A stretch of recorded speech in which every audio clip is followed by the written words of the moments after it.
we parents, Yes. we have also failed in our own way, because we are taking our children to be very, very special, very, very delicate, that they have to be protected 24/7. And at the end of the day, when this child gets to live on his or himself or herself, some things you won't be able to do. You find a girl of 20 cannot cook tea.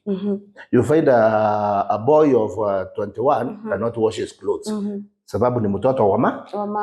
Mama amemshikilia, amemea ndevu, lakini angali anashikilia tu. The youth of our today, our children and our grandchildren, are being carried away by very small things, which are on the change of attitude. And I would urge the youth of today, tolerance is very important.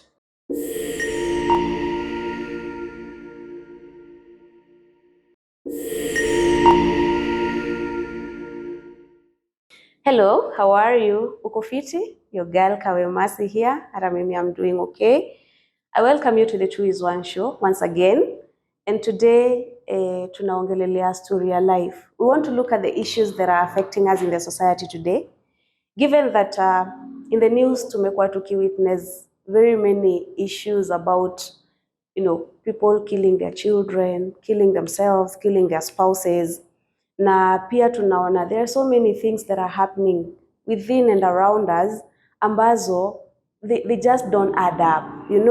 Unasikia tu issues funny, unapata, someone, maybe people were dating, it didn't work out, but kuna mtu pale haizi accept, anashinda amefuatilia that person, and you hear someone saying, oh, I was beaten up because nilikataa huyu mtu.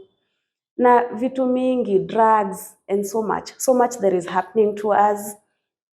And on the show today, I have a very special guest, niko na Mheshimiwa Kirengo. I welcome you to the show, and kindly you can say hi to our viewers and introduce yourself. Thank you very much for the invite. Hello viewers, my name is Kubai Kirengo, the immediate former MP Egembe Central, where I have served my people of Egembe Central for the last 10 years, since 2013. And I'm still a Linda Passe. And I won't fail to say that I'm very stout supporter of our President, His Excellency, Samoei Ruto, and our party UDA. But that is just for the introduction part of it. Yeah. And also, I am a mentor in my own way. And also, I do some guidance and counseling, especially to the youth. And currently, after active politics, which I intend to come back again in full force in 2027, I am embarking on at least seeing that our society does not go into the dungeons, especially the youth, who are captured by very small things and they get lost. In essence, as you have said, our society is weeping, and more so is weeping because of the youth. The youth of our today, our children and our grandchildren, are being carried away by very small things, which are on the change of attitude. True. In the olden days, those people, when people were marrying, you didn't even know who you were marrying. It was dictated by your parents. And you would follow that person and you live happily ever after. Love didn't matter, Muhesh. Yeah, to some degree, love did not matter, but also you want to tolerate to live to one another. Yeah. And even today, even if the young people love one another, there should be some tolerance. Yeah. Tolerance level must be of a higher degree, because nobody is perfect on this earth. Imagine that even in the siblings in one house, in one bed sitting room, there are some struggles here and there. True. What we call a sibling rivalry. Now, imagine now you are getting somebody out of the blues. You just met in school, you met in college, you met maybe at the working place, you met maybe in some social gathering, and you befriend one another, and at the end of the day, you marry, or you decide to marry, because you have people from different backgrounds and in different thoughts. So at the end of the day, mutagongana tu somehow. Therefore, you should build a lot of tolerance for that matter. And I would urge the youth of today, tolerance is very important. Secondly, we have another big problem. When you get yourself entangled with maybe marital or love problem, you make decisions overnight. This, I'm afraid, is most probably because of poor upbringing. Maybe some are from single mothers, others are orphans, others have been from maybe parents who have not been bothering about their well-being. So you grow up just making your own decisions. Therefore, when you disagree with your friend or your girlfriend or your boyfriend, you make your unilateral decision, which is very, very catastrophic. Number two, there's the drugs. I would say, and I can confess before you, that even taking beer during our days, in our youth, you could not sit on the same table with your father to take beer. We were hiding. Even when we were married with a kid or two, and you could not dare sit with your father to take beer. These days, they are taking beer even in the houses, they are going to parties and the like. And in the process, this now erodes that fabric, family fabric, that now you can talk tete-a-tete with your father, you can talk tete-a-tete with your mother, and even if they tell you something, no, you will say, no, I won't listen to that. I would urge our young parents, to avoid this parting with their young children. And again, when we go to schools, that exposure also is a very, very dangerous one today. I remember we used to go to school up to Form 6. And by the time you get to Form 6, you are a bit mature. But now the boys at Form 4, you are very young. 17, some 16, 18 there. When you go to high school, there's that peer pressure. You find people smoking, you are forced into it. Not that you liked it, then smoking will turn into bang. And you know what bang is doing to our children. Secondly, our parents, we parents, we have also failed in our own way, because we are taking our children to be very, very special, very, very delicate, that they have to be protected 24/7. And at the end of the day, when this child gets to live on his or himself or herself, some things you won't be able to do. You find a girl of 20 cannot cook tea. You find a boy of 21 cannot wash his clothes. Sababu ni mtoto wa mama. Mama amemshikilia, amemea ndevu, lakini angali anashikilia tu. Sasa mpaka hapo mtoto sasa atajitegemea mwenyewe. So, you're saying we're over pampering our children. We are over pampering our children. You have used the right word. Unawapembeleza mpaka sasa kitanda anatandikiwa, nguo anaoshewa nini. When they go to college, it becomes a problem. When you visit them in that college, they won't like you to go into that room because it stinks. Sababu hakuna aoshi na hana nafasi hiyo na hajui labda na mama hata aenda Nairobi kumuoshea. You see? Unampatia pesa ya chakula na mnanunulia jiko. And I'm talking out of experience. Unamnunulia jiko. Ukimnunulia jiko, hiyo jiko na hiyo meko na hiyo ngazi inakaa hapo the whole time. Haezi pika. That few coins you give that student, anaenda naye ananunua tayari chapati zinatengenezwa kwa barabara, si ndio?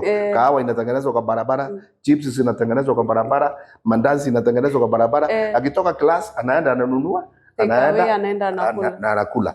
If that gas is used, ni ya kuwarm. If you are capable of doing it. You see? What kind of families are we going to bring up? So when you get somebody now and you become friends, and now this boy wants you to wash his clothes, you have never washed yours. There is war there.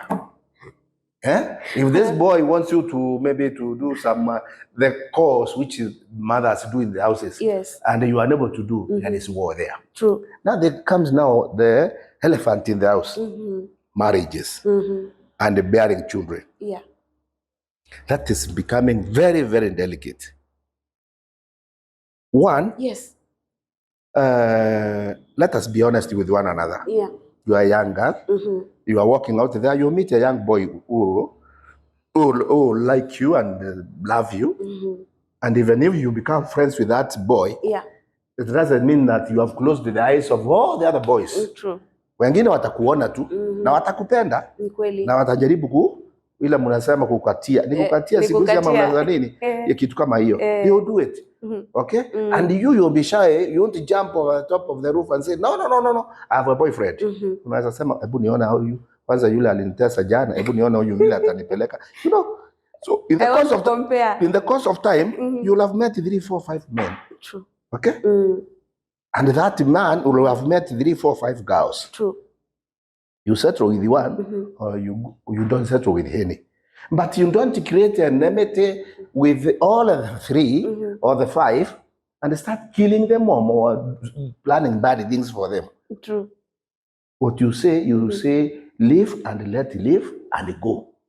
Yeah. In our times, and even now it is happening, you see a young man who is employed, takes a girl to school, form 4 or college, anasoma mpaka anapata shahada, alafu anaajiriwa. Yes. Na most hiyo mmepanga kuoa, maybe you have married or you are about to marry or you have married or you have a kid. Yeah. But when this lady gets settled and she has a payslip and she can fend for her kid or for herself, yes, and then she sees another handsome or more moneyed person there and runs away from you. From there, you start, instead of planning to look for another girl to move on with your life, you start planning how you'll kill this one. Because you feel the pain. Yeah, that pain should be swallowed. And that's how life should be. You swallow that pain because we in Meru, we say, what has been taken by your girl because you loved her or you are afraid, iyo uwezi fuatilia tena. You gave it in love. You gave it in love. Okay? Like now, for example, even if you marry in Kimeru and that girl gets a child. Yes. Okay? Even if you give the father 1 million Kenya shillings or that a cows, but in Kimeru we don't pay just money. These days they're asking, but we usually give 2 cows, 5 goats, honey, so many other things like beans, maharawe, nini, vitu kama hiyo, and even some cash. And kabuti, suti ya mzee na kila kitu. If that girl says, I don't want you, you don't go demanding those things. You forget it and go forward. Yeah, therefore, I am humbly requesting our young people. If you are a man and you have spent something on a young girl, yes, na amekukataa, wachana na yeye. Those are called in Kemero Maloka Ambaka. That is what those are things you spend as a man. Yes. It's a cost which is bestowed in you by faith. Yes. That you are a man. Mwanamke atatumia pesa yako sababu wewe ni mwanaume na ulikuwa unampenda. Mkiachana ile amekula inaishia hapo na anaenda. Don't think of following that lady again. Siku hizi wanasema ukiachwa achika. Kabisa. And again I put it to girls. If you are you love a man, yes, and you find this man has loved another girl, please don't go swallowing pills and killing yourself. There are more beautiful handsome men than the one who is leaving you. True. Forget that one. Just go with your life. By the grace of God, na Mungu atakupangia wako, utakutana na yeye yule anakupenda zaidi na labda ni handsome kuliko yule, if we may put that word. And then you forget that one. Throw it at the back. Why am I saying this? Because people tend to think that they are glued together. That is not true. Yeah. They are not glued together. You find even people who have lived together for almost 30, 40 years, yes, divorcing. Because they are not glued together. If you find that life is coming tough, remember the sanctity of life. Don't think of killing yourself or killing somebody else. Yes. Don't victimize the little angel, which has brought friction between you and going to kill that kid. Let the kid live and let it live. True. Young men, remember to understand the word no. Sababu vijana wanaambiwa, anaambia msichana mimi nakupenda. Akimwambia nakupenda msichana sikutaki. Mimi nakupenda. Utanipenda ukipenda usipende. Ukiambiwa no, kubali nini? No. If it is no, it is no. Just walk away and leave that person alone. And for you young girl, usiende kukula mali ya vijana 100. Hapa umenunuliwa rinda, pale umenunuliwa jacket, hapa umepeleka saluni, hapa umepeleka disco, hapa umenunuliwa viatu. Remember all this will converge on you sometime. And the repercussions can be catastrophic. Stick to your line. If you are not comfortable with the person you are with, muachane, tafuta mwingine. But don't keep a string of them. That is also wrong. And now this is when it becomes that difficult, we have another big problem. Yes. There are now a cluster of young girls here ambao hawana boyfriend, they are not married. Yes. And they don't know where they are going. There are a cluster of men here who smoked bangi, who did all the dirty things in life. Yes. They cannot get girls to marry. Yes. That is now when they start marrying among themselves. And these girls start living among themselves. That is where we are getting the Actually, that's what I wanted to ask. Whatever that is, about LGBTQ. LGBTQ. Yes. That is where it is emerging. There's a cluster here. We have no boyfriends. Because of our own ways, and maybe we cannot get. And when they go to those boyfriends, what and bangi. Okay? Yes. They are addicts. And their lifestyle, they cannot fit into it. So these girls started their lesbianism process, and this started their gayism process. Yes. And that is what is killing the society also. So even the leaders ourselves and the church, we should look into this very seriously, so that we don't get our children getting involved in this one. Yes. But mentoring is very important. And as a parent, and I'm urging parents, please don't let lose your children. True. Let us monitor the way these young people are evolving. Times are hard, all right, I appreciate, and things have changed. Children or young people are being exposed very fast, especially because of the internet, because of the social media and the like. In our days, we didn't even have TVs here. TVs came in Maua sometimes in 1980 something. We were not here. Today, even a child of 2 years can operate a phone. So they learn a lot of things. Let us appreciate that one. Yes. But let us not now forget our social norms. Let us not forget our social selves. And this originates from the parents. Yes. And I urge our children also to listen to the parents. Yeah. And also listen to the pastors and the church. And listen to leaders like me, so that at least we can have a decent society. We should not erode our fabric, and we should have a society which at least fears God and also has got children who we can say they are leaders of tomorrow. Young people are saying that, why are we being called leaders of tomorrow? We should be leaders of today. But I'm telling you, if you are left to run this country, or even as an institution, or even your family today, things will go basak. Mambo itaharibika yote. Sababu mutakuwa sasa mnikiroro nini mambo ingine. Lakini during our days, we could not come at home at 6. After 6, ungesema unatoka wapi? Today you can stay away for 2 days or 3. Nasema I had go sleep over. When you come with a child, there's a problem. I have a case. Somebody gave a girl got pregnant. Yes. She got a child, but the boy was not comfortable with the happening. Yes. Because maybe he was not ready. Yeah. So the young girl went with the child to the parents' house, home, and she brought up the child for up to 3 years. When the boy realized that girl was growing well and is my daughter, he decided to go for the girl. And when he went for the girl refused. Told me, where have you been for the last 3 years? Yes. Then a commotion ensued. You will bring my child, you want to take the child. In the process, They dropped, the child was 8 and the child passed on.